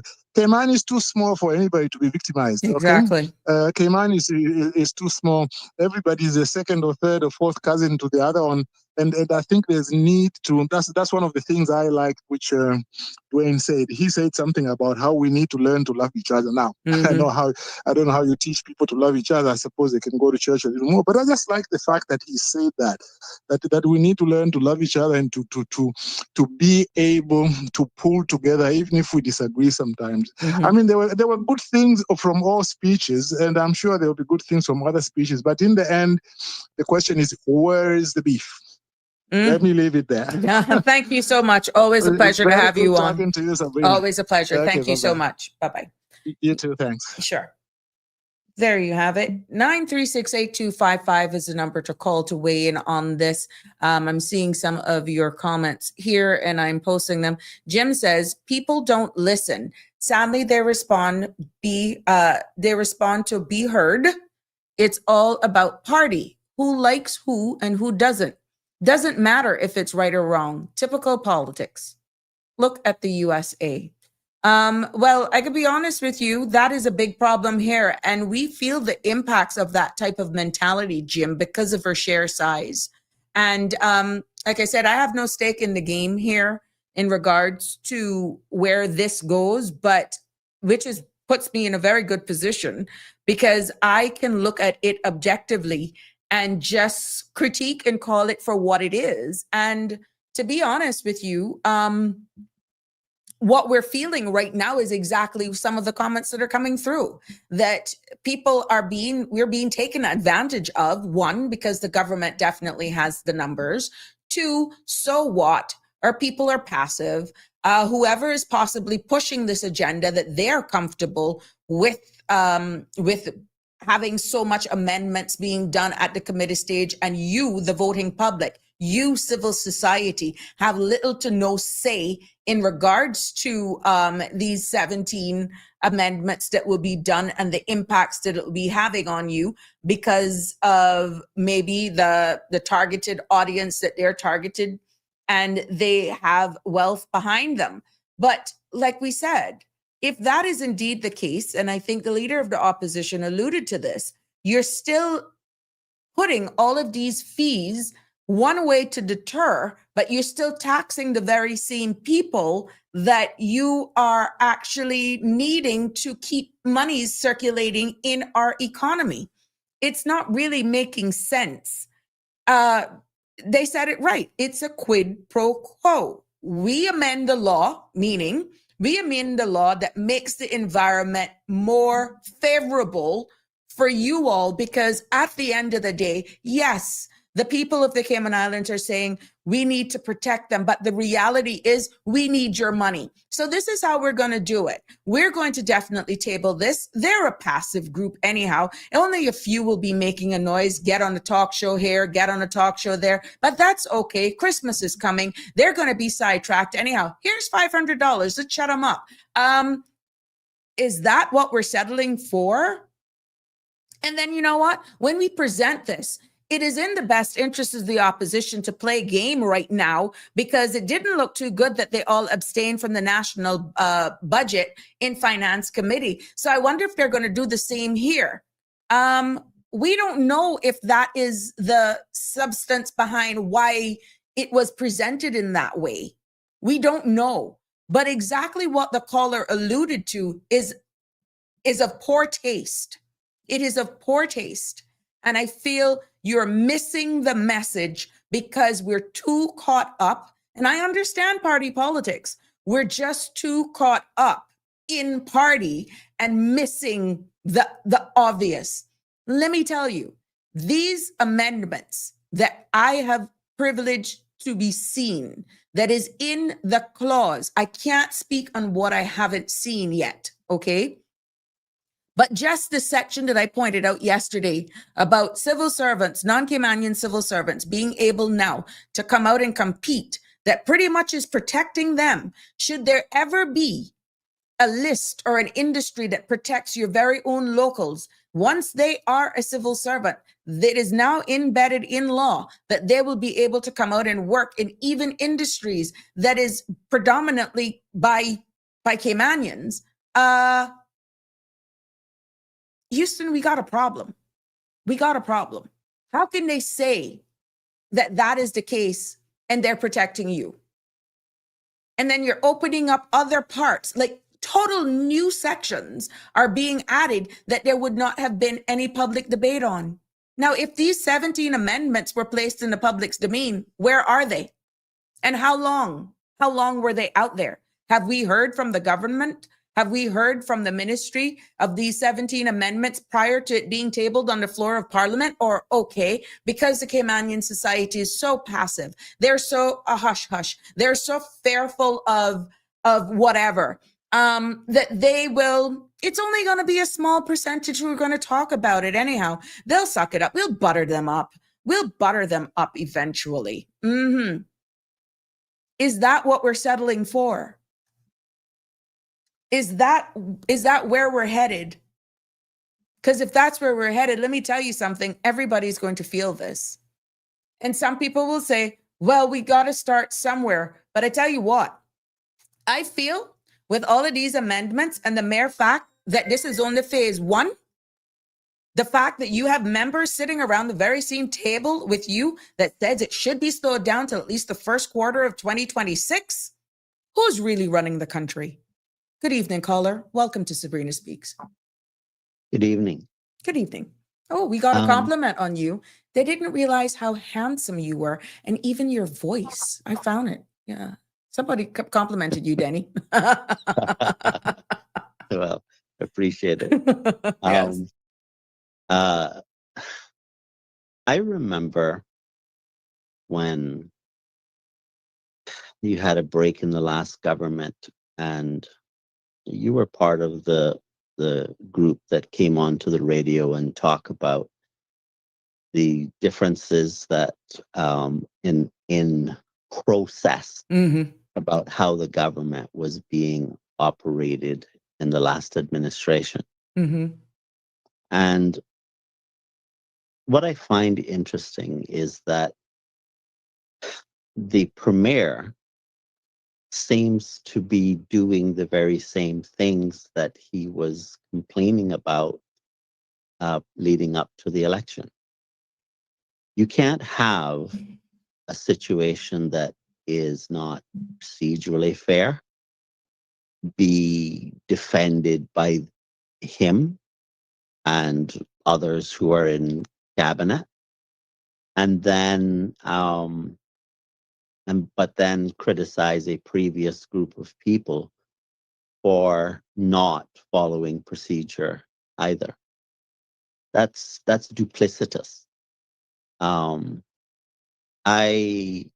mean, I'm not shocked that politicians are duplicitous, but I didn't really expect Andre to be that way. Remember, Because this is not taking up for him. For context, 8 cabinet ministers, 3 independents, Mhm. 3 CINP. Mhm. The Premier is TCCP. Mhm. And You like really in the think he last, controls the cabinet? wait a second. In the last administration, when things were not being done properly, he stepped away. He resigned from the being a minister. Why would you want to do that? I have a reputation to protect. Well, does that mean that the last time he resigned, it was just a game?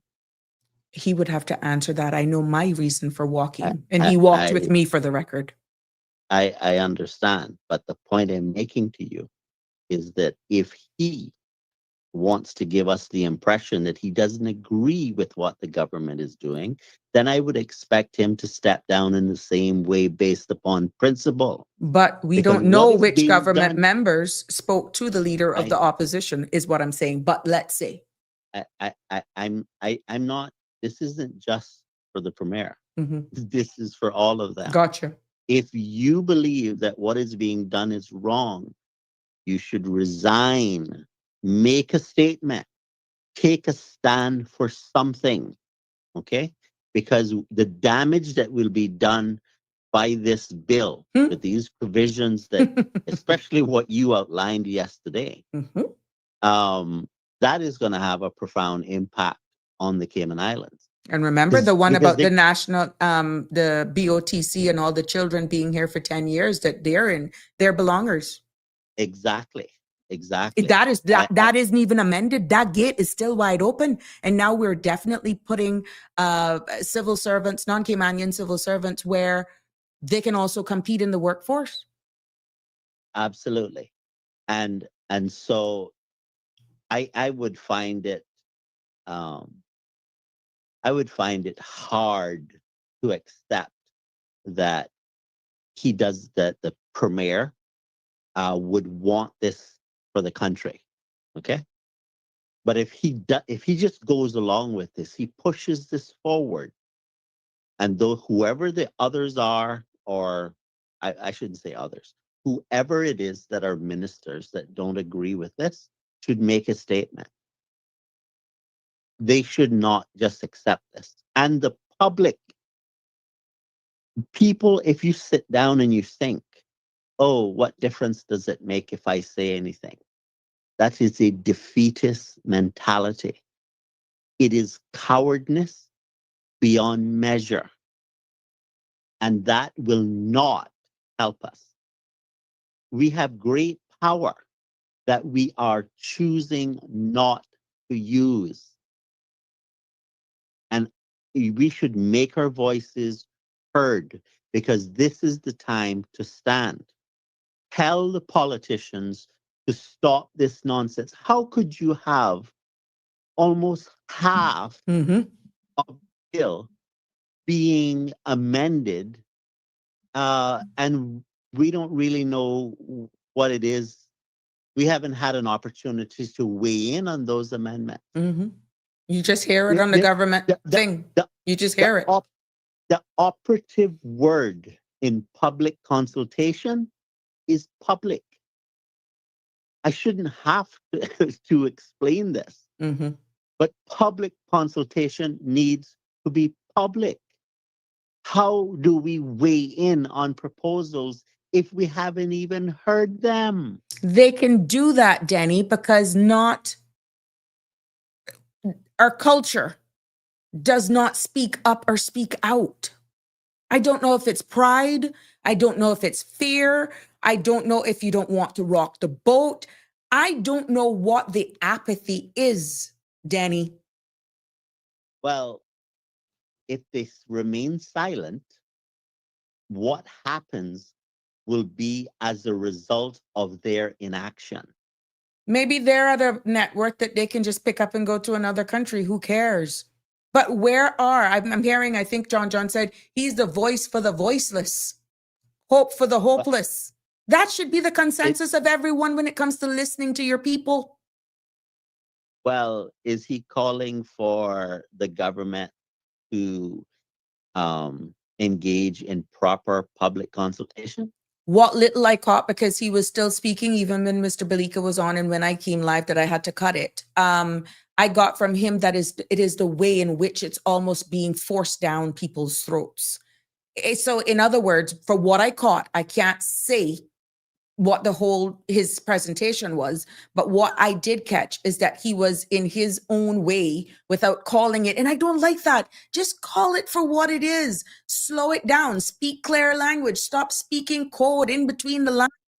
That doesn't help anybody. But what was a takeaway for what little I heard from him is, be careful what you're doing, because the same people that you're running is the same people that you need, and pretty much globally. And he did some comparison with some other jurisdiction where, we still need people. We're still going to need people from around the world to help us.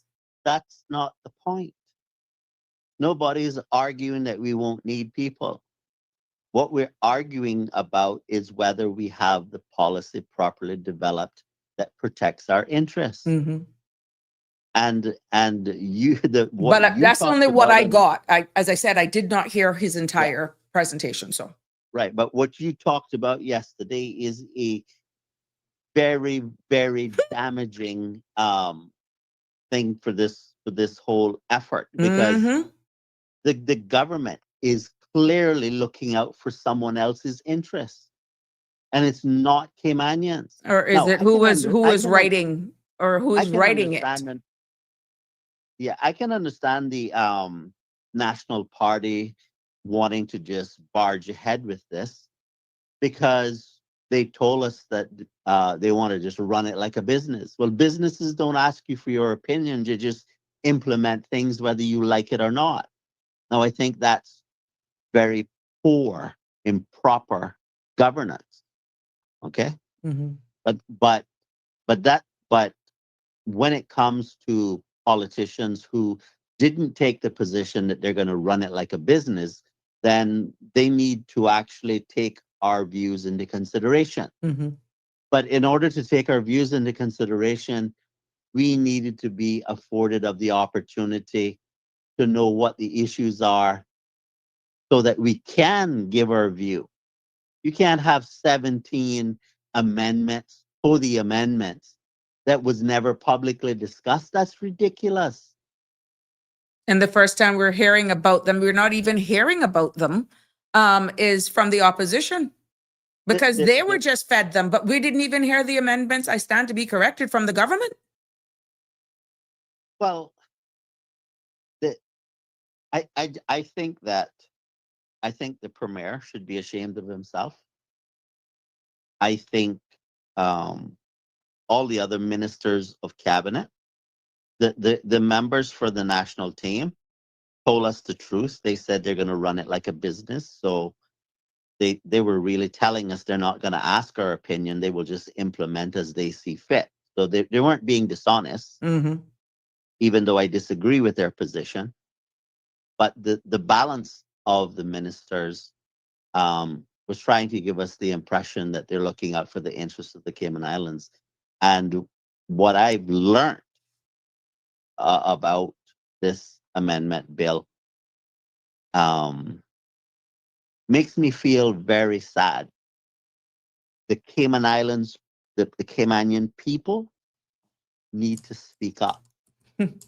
If there's ever a time, I'm not sure you're understanding how serious this is. Oh, I do. Okay. I'm not. Yeah. I know. I'm just, yes. Talking to the public. This is very, very serious. This is going to have irrevocable consequences to the rest of our lives. Now, if you don't care about the Cayman Islands, you can just pick up and leave. I'll be watching. Whoever picks up and leaves and just go, I'm going to find a way to shut the gate so you can't come back. Because that kind of attitude is utterly disrespectful to the public of the Cayman Islands. And it is very damaging to our people. We need to do better than this. The government should be ashamed of himself. I want the governor to stay out of this. This is a political issue. The governor needs to stick to her area, which is good governance. That's the operational aspect of things, not the political layer. This is a political issue. Mm-hmm. And this is where the public needs to hold their politicians accountable. If you're listening to me right now and you think, oh, that's just Danny talking, Mm-hmm. you're a very ignorant person just to think that. It's not about me. If you think if you think that this is just about me talking to hear myself heard, you're sadly mistaken. Because when you begin to feel the consequences of what this will mean in the future, Mm-hmm. when you hear people stand up in what I describe as the Legislative Assembly, also known as, quote, Parliament, Mm-hmm. and you hear foreign voices, okay? You are going to understand what you did to this country in this bill. Mm. And if you think that you're going to get the preferential treatment in the future that you're getting today, you're sadly mistaken. You better hope you have somewhere else to go, because there's not going to be much difference between here and going somewhere else if you allow this nonsense to happen. This is shameful. Shameful. What do you say to those persons when they realize, like you rightfully said, the equation or the formula with the birth rate versus the population growth? But those persons right now, right this second, are saying, we're already a minority in our own country. What's the sense? To you, it may sound like I'm repeating this, but every time you constantly hitting the nail on the head, Denny, I have to ask that, because I'm getting that from people. Like they're lost. They're seeing what's happening, that the train is actually derailing. But at the end of the day, I don't know what to do. I need my little money. I need my job. Boy, we could just wait for 4 years. Just make sure they give me the cola. What do you say to those type of people? Well, when this bill comes in that non-Caymanians can work in areas that Caymanians should be working in, and Caymanians are displaced because of the non-Caymanians, you think that's going to make life better for Caymanians? I mean, this is not rocket science. We This don't is even know how basic. that's going to be, whether or not there's going to be a quota, whether or not there's going to be a percentage, whether or not, if you're working in certain government departments, that you will not be allowed to get second jobs, or if it is a case where you're only limited to certain jobs. How it's being recommended, Denny, it's actually wide open right now. It's Right, wide open. because what they're doing is they have come to us and they have given us part of the proposal for what they want to do, Yeah, because they're withholding the regulation. So we don't see the whole picture, correct. right? And despite the fact that they have not shown us the whole picture, Mhm. they're saying, tell us what you think.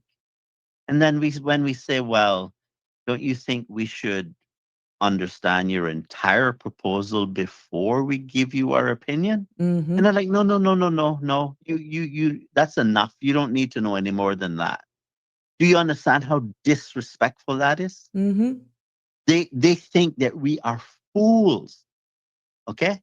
And if you sit there and you side with them and you allow that to happen, you're in the same category.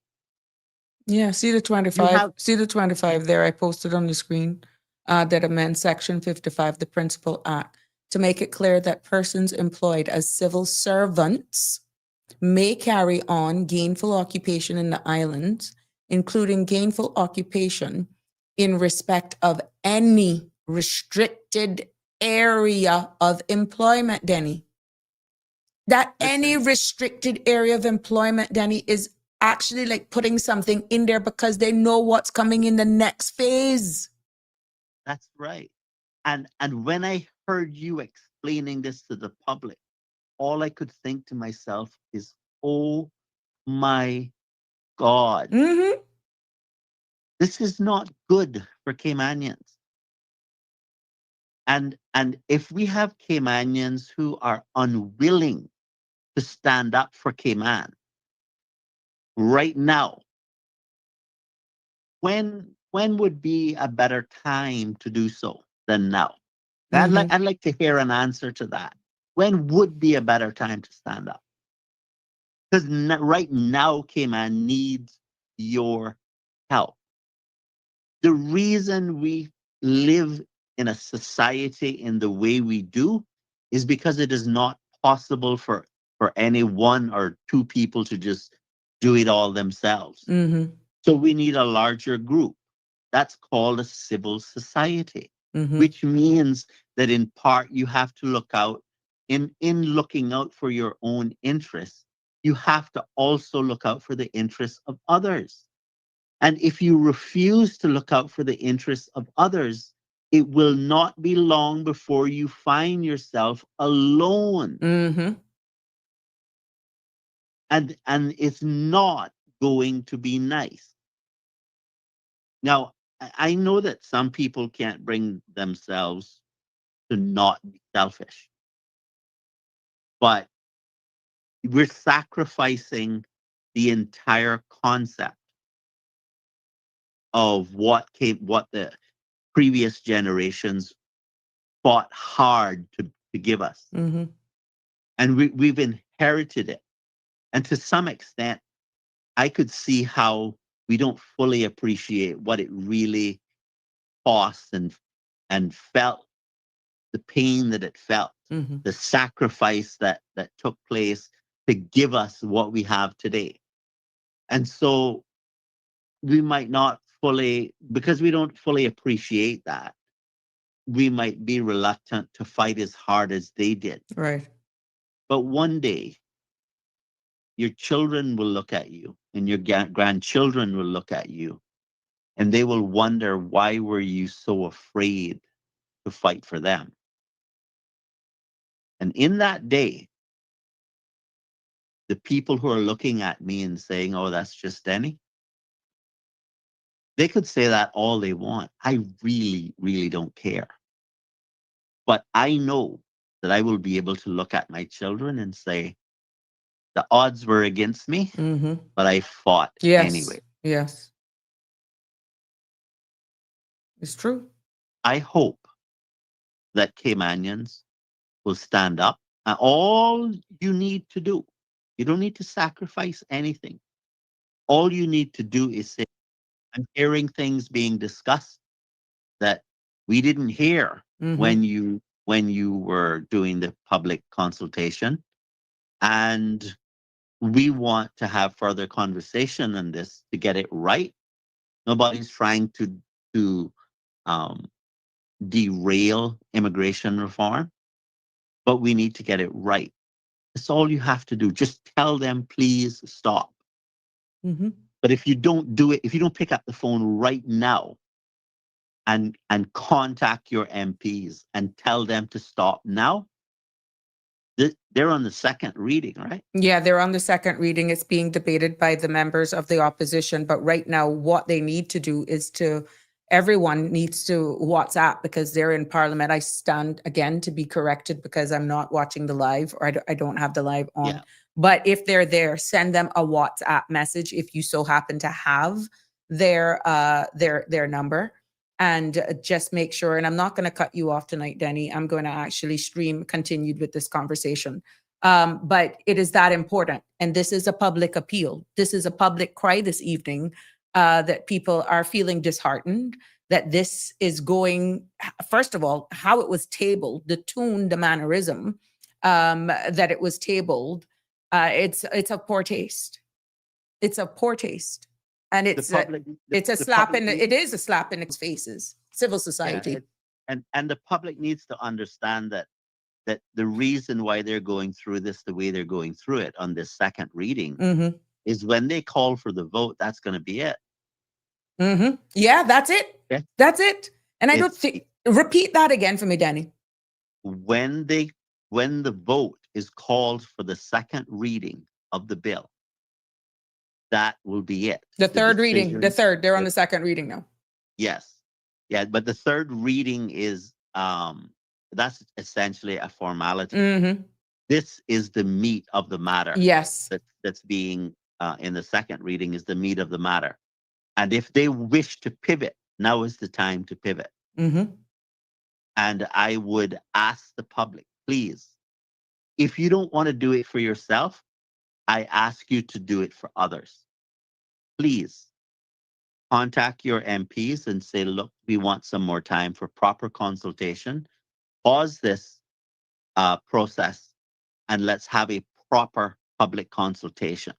It can't be, I mean, I would like to hear any of my critics send in a message or call into the show and tell us why 17 amendments that we don't know what they are Mm-hmm. should be passed.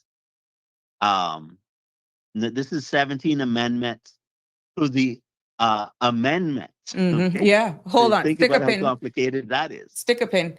I just want to tell all of my persons who are streaming from the CMRTV.com channels and Facebook and YouTube that you're going to go over to the Sabrina Speaks 12 YouTube and Sabrina Turner Community Activist on Facebook, because I have to end this live on their page, but I'll be streaming. I'll continue this conversation on my actual pages. I want to thank you all for joining me. Please tune in tomorrow for another episode of Sabrina Speaks, but we will continue. Once you're on the Sabrina Turner Community Activist Facebook page, this discussion will continue. And likewise on the Sabrina Speaks 12 YouTube handle. So I'm going to end anything that's on the CMR platform. You should post the links on this before you end it. Good God, where's those? Let's see. Yeah, they're there.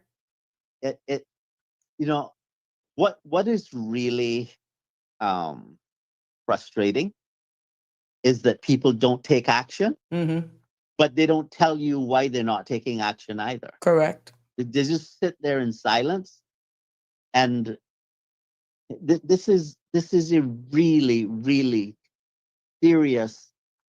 These changes are really, really serious. Mm-hmm. They're going to affect us forever.